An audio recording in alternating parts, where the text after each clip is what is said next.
Hello students and welcome back to part to glory. तर आज आपण शिकणार आहोत पोयम नंबर 3.3 ट्रुथ. ट्रुथ म्हणजेच सत्य, आणि सत्य हे बाहेर येतं शब्दांमुळे. कधी कधी आपले शब्द हे कठोर असू शकतात, ते एखाद्याचं मन दुखवू शकतात. शब्दांचा कसा उपयोग केला पाहिजे ते या पोयम मधून आपण शिकतो. तर चला एक्सप्लेनेशनला स्टार्ट करूया. Truth. Sticks and stones may hurt my bones, but words can also hurt me. तर काट्या किंवा दगड हे तर माझ्या हाडांना लागू शकतं, पण त्यापेक्षा सुद्धा जास्त शब्द हे माझ्यावरती जास्त प्रभावी आहेत. Stones and stick break only skin, while words are ghosts that haunt me. तर काट्या आणि दगड ह्याच्यानी माझ्या स्किनला लागू शकते, मला जखम होऊ शकते, पण जे शब्द आहे ते एखाद्या गोस्ट म्हणजे भूतांसारखे हॉन्ट करू शकतात. जसं आपल्याला सारखं सारखं तेच विचार येऊ शकतात. एखादा माणूस आपल्याला काहीतरी बोलला आणि आपल्या मनाला लागलं, तर आपण सारखं सारखं तेच आठवतो की त्याने मला असं बोललो, मी खरंच असं आहे का, आणि आपलं मन दुखावलं जातं. तर तेच कवी ह्या शब्दात आपल्याला समजवण्याचा प्रयत्न करत आहेत. Slant and curved the fall word sword. तर स्लांट अँड कर्व्ड म्हणजे स्लोपिंग, ठीक आहे, स्लोपिंग टू वन साइड किंवा curved. The fall word sword म्हणजे शब्द हे दुधारी तलवारासारखे असतात. स्वॉर्ड म्हणजे तलवार.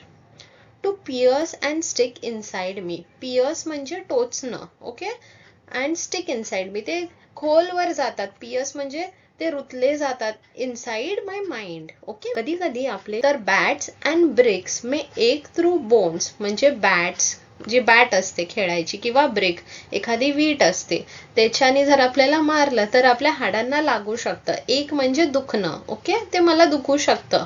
But words can mortify me. Mortify म्हणजे make one feel ashamed or embarrassed, ठीक आहे, आपल्याला लाज आणू शकतं. जर खूप जणांमध्ये एखादा व्यक्ती आपल्याला काहीतरी म्हणाला आणि आपल्या सगळ्यांसमोर ते इन्सल्टिंग वाटलं, तर ते आयुष्यभर आपल्याला लक्षात राहतं की माझा असा इन्सल्ट झालेला, आणि ते आपल्या मनात खोलवर जातं आणि आपण त्याचं दुःख नेहमीच व्यक्त करत असतो किंवा नेहमी आपण ते आठवून आपल्याला दुःखी वाटत असतं, ठीक आहे. तर शब्द हे नेहमी जपून वापरले पाहिजे. Pain from words has left its scar. Scar म्हणजेच जखम. तर जे शब्द आहे ते आठवून आठवून आपल्याला ती जखम असते, तर ती परत परत आपण जेव्हा आठवतो तेव्हा ते अजून दुःख वाटतं आपल्याला. On mind and heart that's tender.